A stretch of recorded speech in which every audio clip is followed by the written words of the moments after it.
Okay, this is Full Self-Driving Beta version 10.01, and I'm following Chuck Cook's lead here on creating kind of a safety video to prepare potential new FSD beta drivers for what to expect from Full Self-Drive Beta. So I'm just going to let the video run. I kind of have a standard route that I take to and from work, so I'm very familiar with this drive. I kind of know what to expect, and we'll kind of talk through it real time as far as what I'm seeing, how I'm intervening, and what to expect. So as we wait for traffic here, the biggest thing is that you have to be in control at all times, and I can't emphasize that enough. I think it's my duty as an experienced beta tester to let everyone know that you have to be in control at all times. Yes, it does amazing things sometimes, but sometimes it does things that aren't so amazing, and you need to be prepared for that. So this particular road right here, it's unprotected left, and there's traffic from the left and the right now. It looks like we'll probably get out here after this red truck from the right. It's going to be clear. It's totally clear to the left, totally clear to the right. And see, we're just a little bit slow here. I'm not doing anything. There's a car way down to the right. Like, this is kind of ridiculous, right? So I'm going to tap the accelerator and then disconnect because it was going to treat this as a lane. So the only reason I want to start the video early is because that is a common failure mode for me right there. It should have been easy enough. It was very clear, simple left turn, but sometimes it just can't do situations like that. But sometimes it can, and I found that certain intersections work better than others. Like, there could be an intersection that looks just like that, and it could perform almost flawlessly. For some reason, there's some combination of factors with that one where it doesn't act flawlessly. So, good slowdown there from the system as that truck pulled out in front of us. Yeah, but anyway, back to the main point here. The main point is hands on the wheel, feet accessible to the pedals, and maintain full situational awareness. The great thing about Full Self-Drive Beta is it does a good enough job that you can actually have better situational awareness about what's going on around you than if you're manually driving. And I'll be honest, I've had this since, I think, November 2020, and it's to the point now where I do feel more dangerous driving by myself than on Full Self-Drive Beta, because Full Self-Drive Beta allows me to have a greater situational awareness of what's going on around the car than when I'm driving manually. Because I know that Full Self-Drive Beta, while it still does make mistakes, I know that for most things it does okay, and I know that that allows me to have more focus outside the car, in my mirrors, what's going on beside me, and to the sides. And I'm always ready to intervene. So it almost has a heightened sense of awareness for me because I am supervising. It could be a little bit stressful, you know, if you're in a situation where there's a lot going on around you. But I absolutely prefer driving with Full Self-Driving Beta to not using Full Self-Driving Beta, just because I feel like it gives me kind of a safety net in some ways. And also the fact that it's, you know, not perfect means that I am paying, you know, a pretty high level of attention at all times. So right now we're approaching a very long line of cars here. For some reason this traffic light is flashing red. It seems like version 10.0.1 is better about not passing stop traffic.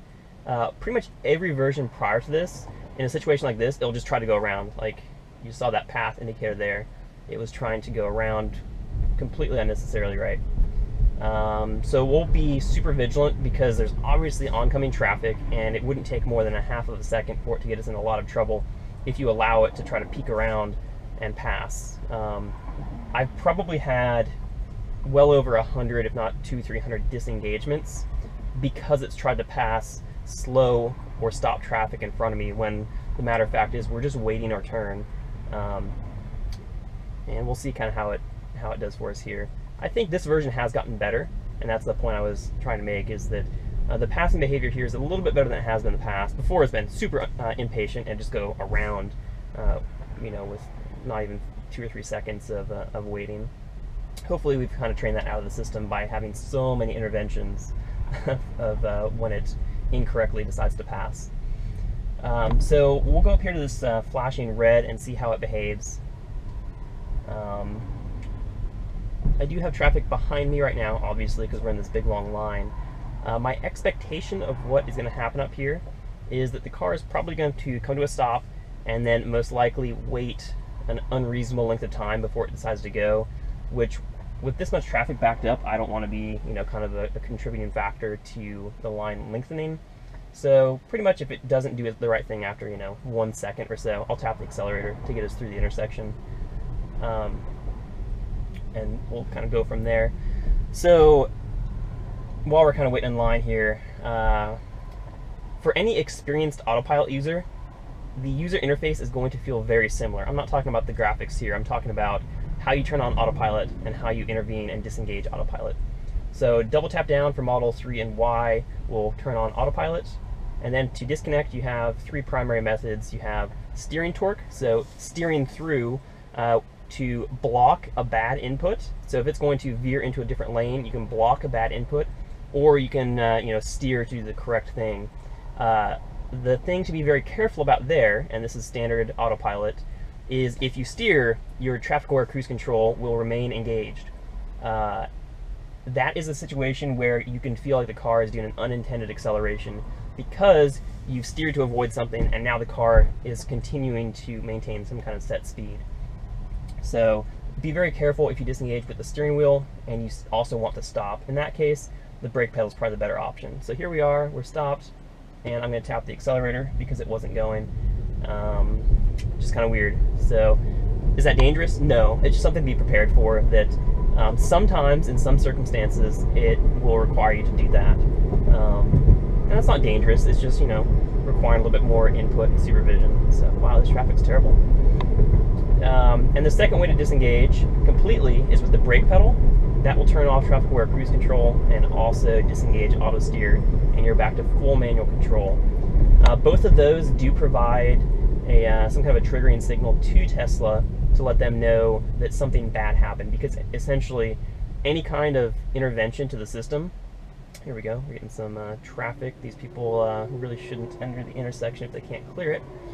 And looks like this gold van to the right's maybe going to do the same thing. So we'll see how this is handled. It's always good edge case. And wow, this blue truck, oh my gosh, this is a mess. Good to see how the system will behave though. Hopefully Full Self-Drive Beta doesn't enter also. So yeah, those 2 intervention methods will provide some kind of a signal to the system. I don't know what data it records. It's kind of a black box. It's really a mystery as far as what kind of information is provided. I don't know. And then we have the snapshot button, which I do not believe is going to be part of the wider release. I believe that is going... It's telling us we have a green, now back to red, so that was interesting. I believe the wider release is not going to be an invitation to the early access program. I am thinking the early access program will retain the snapshot button. Okay, here's green, and it proceeds perfectly. I don't think the wider release is going to have that. I think that's just going to be data overload for the Tesla team. Okay, real quick intervention, or not intervention, but I think the car is going to try, for some unknown reason, to take a left here into this turn lane. So I will disconnect and turn it back on. And my point I'd like to make there is that you will get very comfortable and very familiar with the system. Okay, here's some emergency vehicle, they're turning off, we have a cyclist here. I knew that was going to happen because it does it every time. Look at this guy, if I were him, I would be riding much closer. Okay, we're going to stop right there. Did not like that. So that traffic pulled out. The car was going to route around. Come on, ride in some gravel. We'll turn this on again, see how it goes. Okay, that's a comfortable distance away from him. I don't know what his deal is. He has an entire area there. And I'm a very experienced cyclist. I have like 50,000 miles of road cycling, so I don't know why you'd be riding that close to the traffic lane if you have more space. Anyway,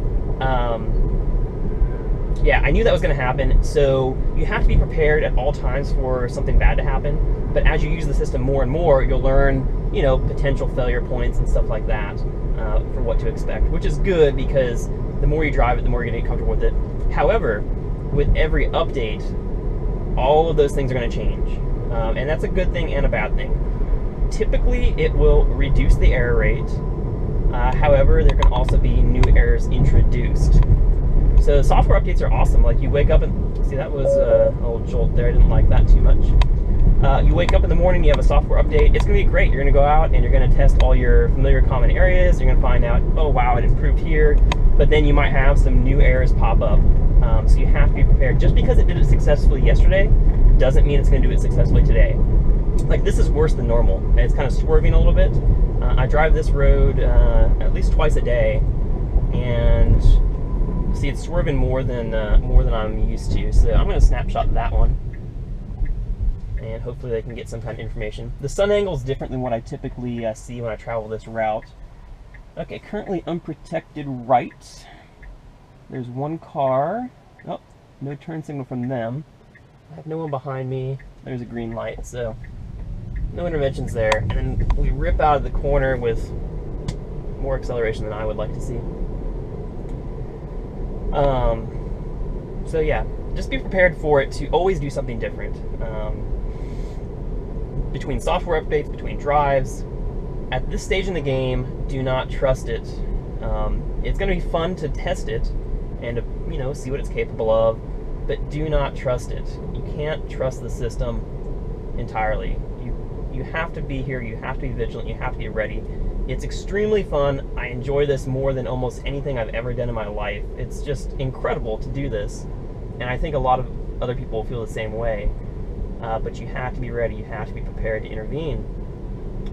I think that's where some of the fun is, just because, you know, you are doing something that's kind of on the frontier of what's possible. So that's kind of neat.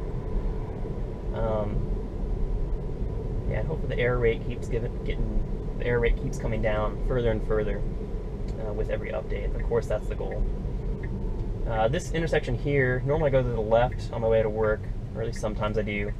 It used to nail it perfectly, just get in the turn lane and go.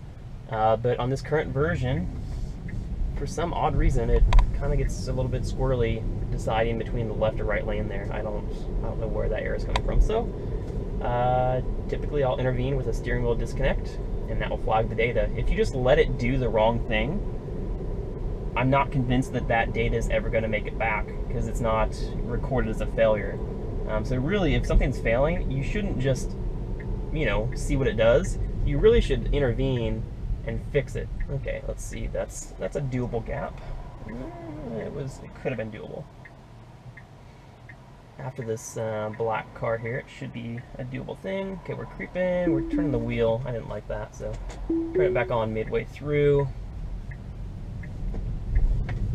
It was just kind of turning a little bit too much with that oncoming traffic. The torque on the wheel becomes a lot less required to disengage sometimes, like if you're in the middle of a turn. Sometimes, you know, it really puts up a little bit of a fight, but other times it's a very light touch to disconnect. Speaking of which, as far as torque required on the wheel, I have experienced a number of times where the torque required on the wheel can actually be a fairly heavy turn on the wheel. I wouldn't say anything that you can't overcome, but I've experienced some pretty heavy torque on the wheel before it will disconnect, much more than typical autopilot. So be ready for that, especially if you have your hands in some kind of a weird position. I always have a firm grip. Not sure if you can see my hands, but I hold like this. I brace my right arm against the armrest, and I brace my left hand kind of on my thigh. So I have a really good firm grip, and that's pretty much how I will always grip the wheel. And if it's turning, I'll let it slide through my hands, kind of like this. But always, oops, that was an accidental disengagement. That was just, it was doing everything fine. But I was kind of gripping a little bit too much there. And I'll turn it back on just because it wants to make a left turn here with this traffic. Just gives us a little bit more of an interesting interaction. Into a roundabout.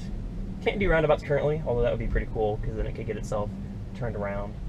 So it's just going to stop here and say take over immediately. So that was a pretty typical drive. A couple interventions, a few things happening there. And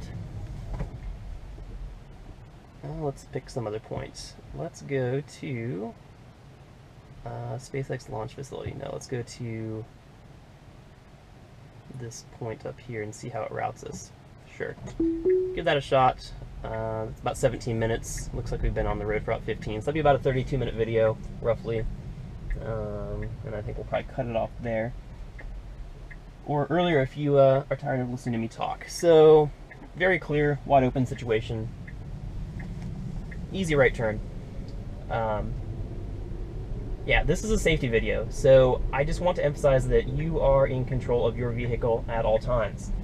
If the system is doing something that you don't want it to do, take over immediately. If there are any pedestrians or other road users, don't play with their lives. There was that cyclist back there. I did not feel like I was endangering him at all. I was prepared to intervene. I did intervene. Foot on the brake pedal, all that stuff. Don't play with other people's lives. That is not something you want to do. That's not something you want Tesla to be in a position of defending. Remember, we want this to be a success. Okay, the reason we're not going it, see a phantom pedestrian over there. See that? I'm going to snapshot that because there's no pedestrian over there. And now he's back. And he's dark gray. So it thinks that he's in our path, even though there's no one over there. Okay, so it's clear left. It's clear right. B pillar should be able to see. And pretty much as soon as I figured it had a good clear view, we pretty much proceeded. So I snapshotted that just because it saw phantom pedestrian. Sometimes you'll see that. I'd rather it see a phantom pedestrian than not see an actual pedestrian, so there's that. Weird things like that. The visualizations do give you cues to things like that, which is great. So yeah, back to what I was saying. You're in control at all times. This is not a robotaxi. This is, you know, an extremely advanced driver assistance system, which is awesome and cool, but you have to be prepared. And like I was saying earlier, I do honestly feel like it expands my situational awareness because I can check my mirrors, just like regular autopilot. For experienced autopilot users, you know how it feels when you're on autopilot. You're not worried 100% about the driving task of maintaining following distance and maintaining the lines. You can kind of let the system do that while you take in the big picture and, you know, check out your navigation routing, check for traffic, obstructions, obstacles, stuff like that. And see, we don't want to do this. We want to be over here, don't we? So I disconnected with just the steering wheel there. TACC stayed on and it hit the brake because there's that same cyclist. Because we were getting behind this car here. So, okay, stop sign, stop sign, stop sign. Okay, it's clear. And cones. Okay, there's a lot going on right there. Could be quite uncomfortable for a new user. I mean, I have a ton of miles on full self-drive beta. 5, 6, 7,000 miles. I'm not even sure. Maybe more than that. Maybe over 10,000 beta miles. The car seems to take cues from other drivers. If I had that driver in front of me like we just did, turning left in front of me, it seems like the car understands that if they're making that turn, that it's going to be clear from the left. I don't know that for a fact, but from what I've observed, it seems like the car takes that as a cue that it's clear. But of course, like I said, if you're not sure personally, don't let it do it. Always assume the car is going to try to do the wrong thing at the worst time, as one of our emails on the beta program said. Okay, so this is pretty simple here. This would be a protected left turn. And once we get that arrow, the camera position's higher, so it can actually probably see the arrow once it gets picked up.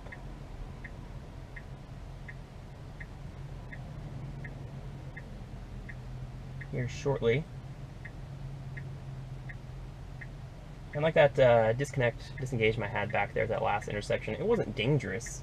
It was just wrong. And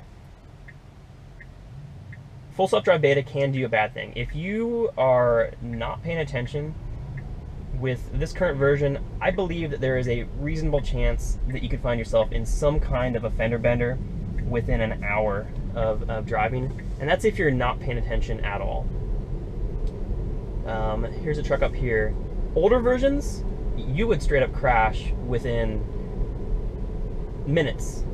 So it has improved dramatically, and that's my opinion as a tester who's seen this since about November. Some of those old versions, back in November, December, I mean, it would straight up crash within a couple minutes. This stage right now, I don't think we're there. It will, don't get me wrong, it could have a catastrophic accident within the first minute. It's possible. It's a lot better though. It is honestly a lot better than it was back in those earlier days.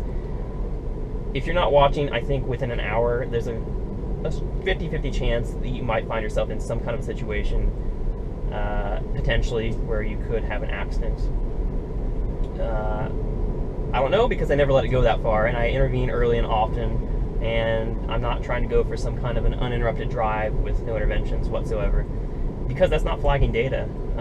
If there's no disengagements, they're not collecting any data on failures and what's going wrong. So be extremely cautious. Like I said, I have probably close to 10,000 miles in full self-drive beta, and I feel perfectly confident that I can handle the system. I can disengage when I have to. I can intervene. Here's a line, kind of a false line,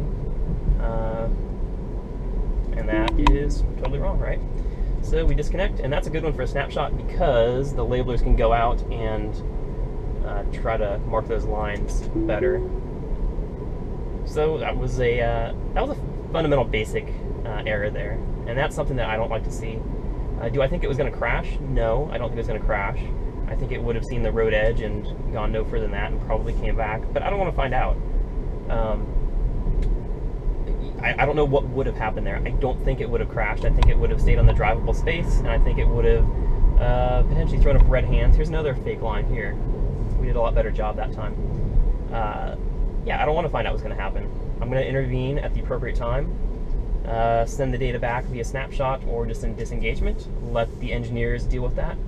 Here's another bad line. It's just not designed right. Towns really need to step up their game when it comes to painting lines. I hope the system's out a lot. Anyway, I really am just wanting to get across the point that you have to be in control at all times. This is fun, it's enjoyable. That doesn't stress me out, those types of disengagements there. It is what it is at this stage in the game. And by, recording those types of errors and allowing the engineers to work their magic, ideally we drive that error rate closer and closer and closer to zero. And that's the whole name of the game right now. But like I was just saying a little bit ago, the danger aspect, I believe, has gone down immensely from November, December, even January of this year.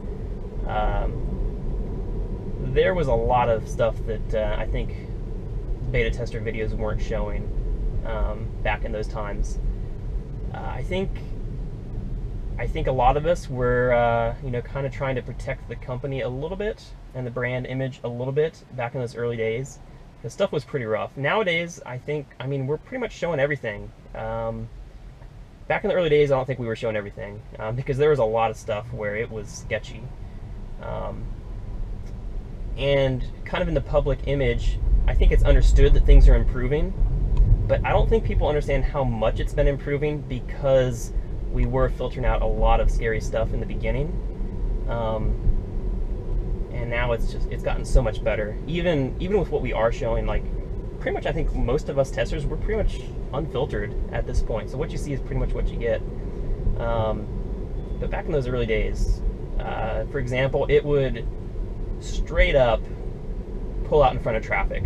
Traffic that was plain as day, clear as day, 30 feet away, it would just pull out right in front. I mean, that's why I said you would have a crash within 60 seconds on some of those early versions. We're not seeing that anymore. That's why I think we're at the point where it's essentially releasable in some form to wide release. Those early versions were not good. But I do think that with the appropriate safety precautions and selecting the appropriate drivers to help widen this, I do think this software it's releasable, but only with videos like this, where myself and other beta testers are helping prime you for what to expect, and understand the fact that this is not an eyes down system. This is a hands on the wheel, eyes outside system, and with that, and vigilance, and an understanding that it's not infallible, I think in its current form it is releasable to a wider group of people who are selected based on driving attributes and their ability to, drive in a safe fashion. So let's see, we're going straight here. Quick glance down at the nav system. I have the voice turned off just because I'm always navigating somewhere. Okay, this is a complicated situation, so let's pay attention here. Okay, we're going to be after these two guys. It looks like to me that guy's turning right. Okay, it's our turn now. Perfect. I didn't do anything there. Did not do anything. That was wonderful. It's not always that good. And see, what was that? That was weird. Didn't intervene at all with the steering wheel. I could have. It fixed itself. It did not crash, obviously. There's situations like that where you feel it's doing something weird. It can correct itself. Pretty good about curbs. I've been lucky. I've never curbed my wheels on full self-drive beta. I know a lot of people have. I thought that I have. Once I thought I got left and right within 5 minutes of each other, back in older versions. But I've been lucky I haven't actually curbed any wheels. It'll get uncomfortably close though, because we've trained ourselves as human drivers not to curb the wheels. Truth is, we typically give ourselves 18 to 24 inches on most curbs. This will go closer than that, and it's going to feel very uncomfortable because you're not used to it. Same thing with passing stop traffic. There are a lot of situations where I am now comfortable allowing the system to do because I've seen it successfully do it hundreds or thousands of times. On your first drive, you're not going to feel that comfortable because it's going to do things that are outside your normal, typical comfort zone. So that's probably a good point to just kind of start talking along that line of thought as far as what's your first drive like. So this guy's going here, we're stopping. See, this guy's highlighted in blue, and now he's not. That was no intervention. So I know there's a lot of discussion about what blue is. I'm pretty sure blue is traffic that we're yielding to, like they have the right of way, although as others have said, it's not, it flickers some, it's not perfectly confident, like both those cars were blue, even though obviously we had the right of way in that situation.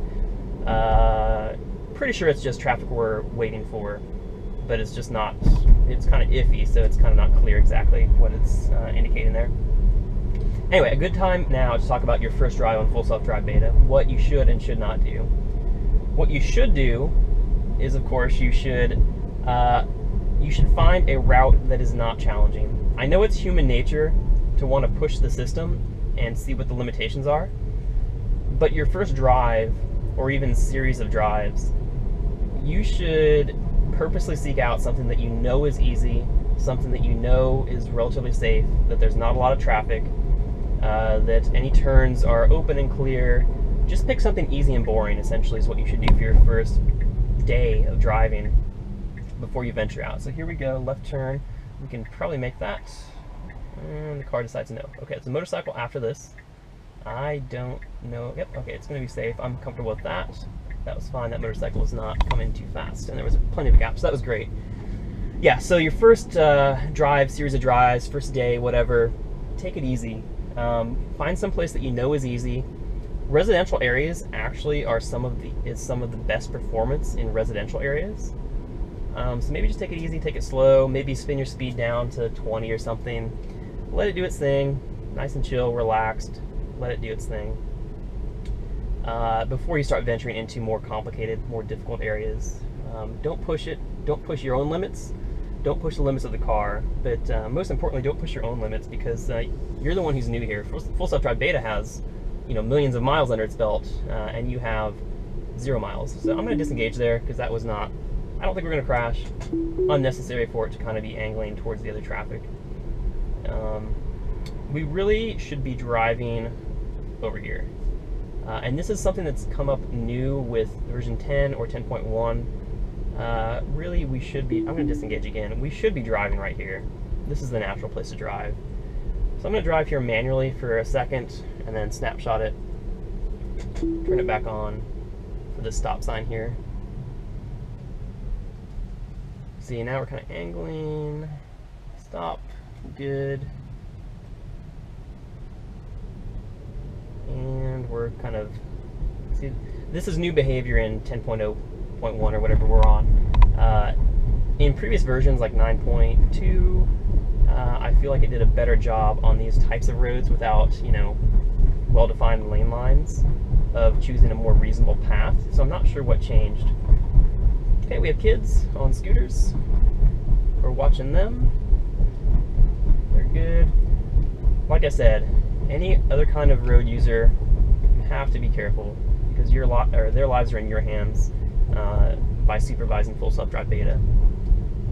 So don't be ashamed of, don't try to get that no intervention drive. If an intervention is required, it's required. Undoubtedly, the Tesla Full Self-Driving Beta team, they're collecting copious amounts of statistics on failure modes.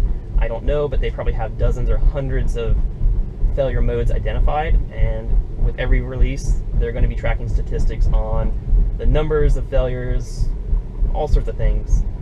So interventions are interventions. They are what they are. They're essentially a statistic at this point, helping make the system better. So here's kind of our first roundabout. Okay, we could probably have gone right then. I know you can't see what's going on. This person's coming, they're kind of like, we're faking each other out. See, when people don't use their turn signals, I don't know what's going on. I'm going to... It's probably safe now. I have a small line forming behind me here, so...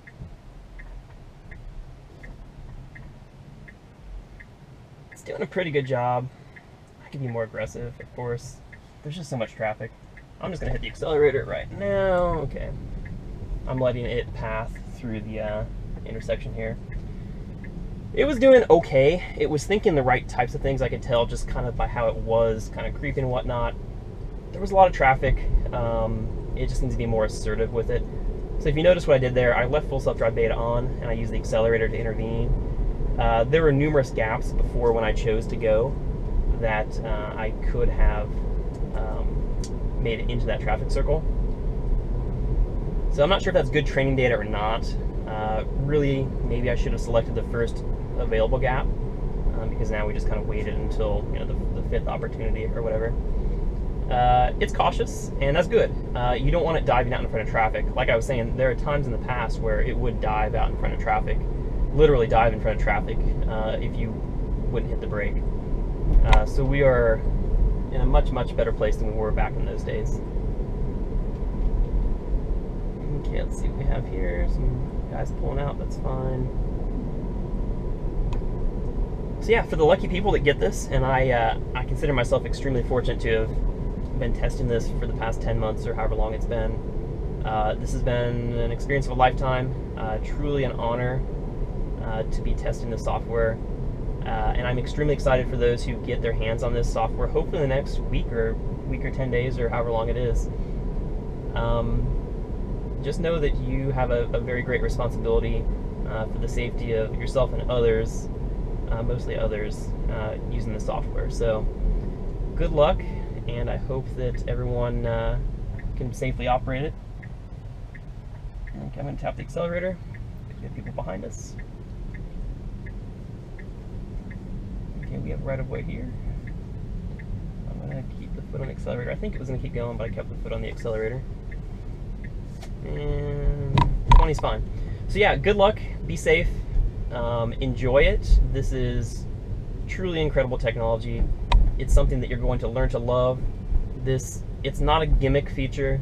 This is the starting stages of a truly transformative technology. So feel lucky, feel honored, do your part. You owe it kind of to, I'd say, society to do a good job. Don't let yourself get in the headlines. Don't bend your car. Don't injure yourself or others. Enjoy it, have fun. Anyway, I'm just kind of rambling now. So we're almost to our destination on the pin. So pretty much, oh, here's a basketball game. And looks like we're safe. So yeah, that's it. We'll let this thing finish up and then I'll turn the camera off once we're there. So here's a quick one. You see how close we're going to this van? Not comfortable for most people by this point. I'm comfortable and confident that it's going to safely avoid it. Same thing with this car here. That's just too close. Most people are going to disengage when you first get this because you're not confident in the system. I've passed cars thousands and thousands and thousands of times.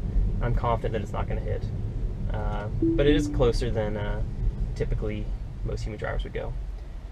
Anyway, so good luck, enjoy it, be safe.